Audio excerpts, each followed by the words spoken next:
Trying to track macros is exhausting, right? How different would your life look if it only took 6 minutes out of each day? Well, let me show you some meal tracking hacks that will make that possible. With this simple system, I've helped hundreds of men lose fat and build muscle without having to enter into a restrictive diet contract. So you can put away the food scale and get back your time and finally feel confident knowing about the amount that you're eating. And if you stay till the end, I'll show you the exact way I helped my client Mitch, a 36-year-old financial advisor with 2 kids, drop 25 pounds without ever touching his food scale. The research is clear. Meal tracking works. In fact, the Journal of Obesity found that in a 2019 study, participants who tracked their food lost twice as much as those who didn't. But here's what the study also found, and this is key. It wasn't those who tracked every single gram that they were eating. It was those who found a system that worked for them and that they were able to do consistently. Let's talk about what this actually looks like in the real world. The first method I want to teach you is the hand portion system. This isn't some random life hack. This is backed by Precision Nutrition's database of over 100,000 clients who saw staggering results just from switching up the way they measured their food. Here's how this works. You identify food into one of 4 categories. It's either a protein, a carb, a fat, or a vegetable. Now, of course, there's some nuances there, and it's not a perfect system. For example, vegetables are technically a carbohydrate, right? And you have proteins like fish or beef that have fat in them, but we're still going to call it just a protein, right? So whatever it contains the most of, it is now that thing. Now, stay with me here. Once you identify the food as either a carb, fat, protein, or vegetable, you're then going to measure it using your hand. So for protein, you're going to use the volume of your palm, meaning the length, the width, the depth, the girth, right? All the entire volume of your palm.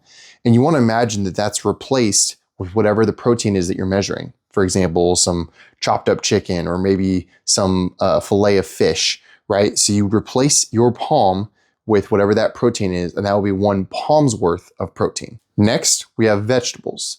Vegetables, I want you to measure with your fist. Again, the overall volume of your fist, right? So you imagine that whatever vegetable you're eating, whether it's zucchini or cauliflower or carrots or bell peppers, right? So many different vegetables. Imagine that whatever it is that you're eating is crumpled up into a ball, and then it's the volume of your fist. So you would eat 1 fist-size portion of vegetables. Now, unfortunately, when you go out to eat, you're gonna get a fist or less full of vegetables on your plate. So keep that in mind when you're planning your meals. Next is carbs. For carbs, we're gonna use a cupped handful, meaning that whatever fits in your hand without spilling over, that would be about 1 cupped handful. So if you think about grabbing up some rice or some beans, or maybe you have some grapes, right? Some frozen grapes or a banana, whatever it may be, that's 1 cupped handful of carbohydrates. And lastly, we have our fat. Man, we love our fat. Our fat, that's your sauces, your dressings, your marinades, a lot of good oils, right? We use oil for a lot of our food. We're gonna measure fat with a thumb. Okay, so again, it's the entire volume of your thumb from the base to the tip. Now, here's why this can be just as effective as weighing and measuring everything. First, it's proportional to your body size. So someone who's 6'2" male as opposed to a 5'5" woman is not gonna have the same hand size. Next reason is that it's always with you. Unless very, very special circumstances where someone doesn't have hands, they're always with you. So if you go out to a barbecue or if you're going out to lunch with the fam, you can use your hand as your portion sizing. You don't need to bring a scale with you everywhere you go just to make sure you're tracking your food properly. And third, research shows that it's accurate within 10 to 15%. Meaning if you were weighing and measuring every single gram of food that you were eating, as opposed to just using your hand, you're only 10 to 15% off. Now that may sound like a big deal, and sure, if you want to be as accurate and precise as possible, then weighing and measuring is going to be better. But for most of us, that's not sustainable. Whereas the hand method is something that you can do really easily with a little bit of practice. And as a bonus, with a little bit of fine tuning, you can adjust your needs depending on how you feel, how you're performing, and how you're looking. I have people come to me all the time who are using some macro tracking app like MyFitnessPal, and nothing wrong with those at all. But if you're not doing it consistently, it's not really providing much value to you. So again, it's about what's sustainable. So this is something that most people can do without really a huge issue. And this is what I teach my clients to do from day one. In fact, even before we start officially working together, when I am just initially talking to people, I give them their macro breakdown based upon the hand method. Now, normally I charge $245 for this plus the consultation, but I'm running a special right now where I'm gonna do it for $95. Now, this deal is only gonna be good until the 21st of December and it ends at midnight. So if that's something that you are interested in, go ahead and fill the application out below and take advantage of this deal while it's still going on. And if you want further proof that this method works, go ahead and check out the testimonials on our website. I have dozens of people that I directly worked with that will tell you themselves how impactful it was in their lives. All right, method 2 is photo estimation. Now, there's actually apps out there that do this for you. You could take a picture of your food and it'll analyze it and tell you what your macro breakdown is. Now, I don't know how accurate that is, but I know it's come a long way. But what I'm referring to is you take a picture of your food in a very clear way so you can see what it is, and then you could just use the hand method when you get home to calculate where your macros lie. I know it would be awkward to pull your hand out and try to do the guesstimation if you're at a business dinner. So just take a picture. Everyone takes pictures of their food, so that won't be weird at all. Just take a picture and then you could do the estimations later. Research at MIT shows that this can be just as effective as detailed calorie counting, specifically when you're looking at long-term success and adherence. The photo serves two purposes. One is it makes you think about what you're eating before you do it. This is something referred to as mindful eating in the research. And second, it's some built-in accountability. You're less likely to order a third plate of dinner rolls if you know that you're going to be documenting everything and having to keep track of it later on. And here's a quick mental health tip. Don't post these. This is just for you. You don't need to worry about how the picture looks perfect or if it's got the right lighting. Just take it so you can document it later on.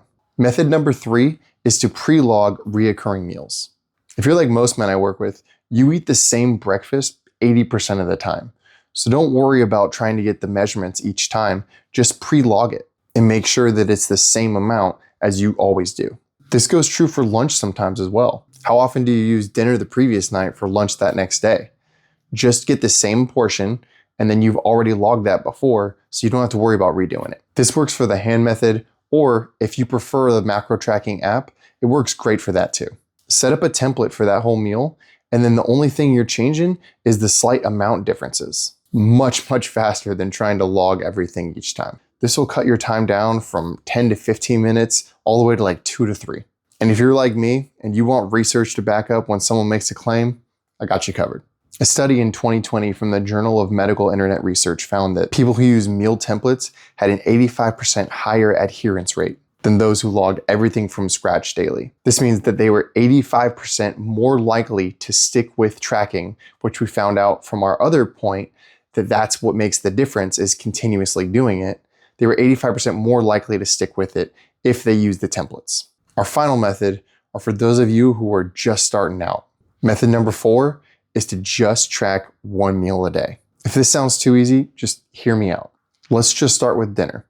This is typically your biggest meal of the day, where you're getting the most amount of calories, and if they're not high nutrient source, doing the most amount of damage to your diet. Sometimes getting a second plate, sometimes doing a little snacking afterwards, having a beverage or 2 or 3.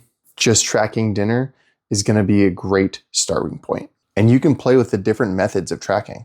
You can try the hand method. You can try logging things on a fitness app. There's another study from the University of Vermont that found that people who tracked just their dinner for 30 days straight lost an average of 7 pounds. This is because you're getting used to paying attention to what's on your plate, how much you're eating. It's right in front of you and you're actually being mindful about it, not just mindlessly eating. And then as you get better at tracking your food, it becomes easier, it becomes second nature, and then you can move on to the other methods. Now let's bring it all together. Here's what I want you to understand. Meal tracking is not about perfection.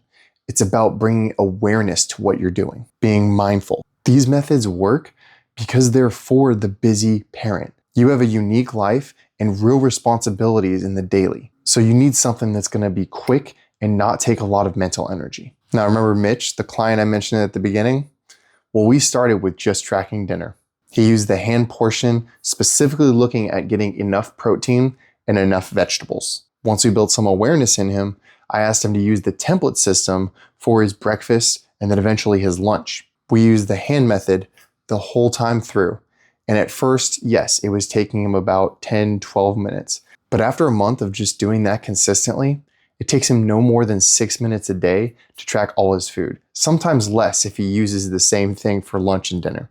He lost 25 pounds this way in just under 6 months. His energy went through the roof, and he has more time for his kids. And the coolest part, in my opinion, by far, is that he's continued this over a year later. He went from a dad that was completely sedentary, barely getting a workout in a week. He had massive dad bod and just wasn't motivated to do anything. Now he's a better runner than me, and I could not be happier for him. So my parting advice to you is to pick one method, do it for 30 days consistently, and then see if it makes sense to incorporate them all. If you're eating mostly at home, start with hand portions. If you're traveling a lot for work, try the photo method. If you're more so a creature of habit, start pre-logging your meals. And if you're completely new to this whole thing, just try tracking dinner. The best system is the one that you'll actually use and stick to. And now that you've got your nutrition tracking dial in, next thing we got to handle is your gym situation. And if you're like most guys I know, you've got some equipment at home that's not really getting put to use. So if that's you, I just posted a video the other day talking about why your home gym isn't working and a 10-minute fix. I break down the exact system that I use to finally get you consistently in the gym and getting results. So you can check out that video right here. And if this information was beneficial to you at all, help somebody else find this video by hitting that like button. It really does make a difference. Well, friends, I'm Neil French, and always remember, for yourself, for your family, health is happiness, and that's how you chase it. See you in the next video.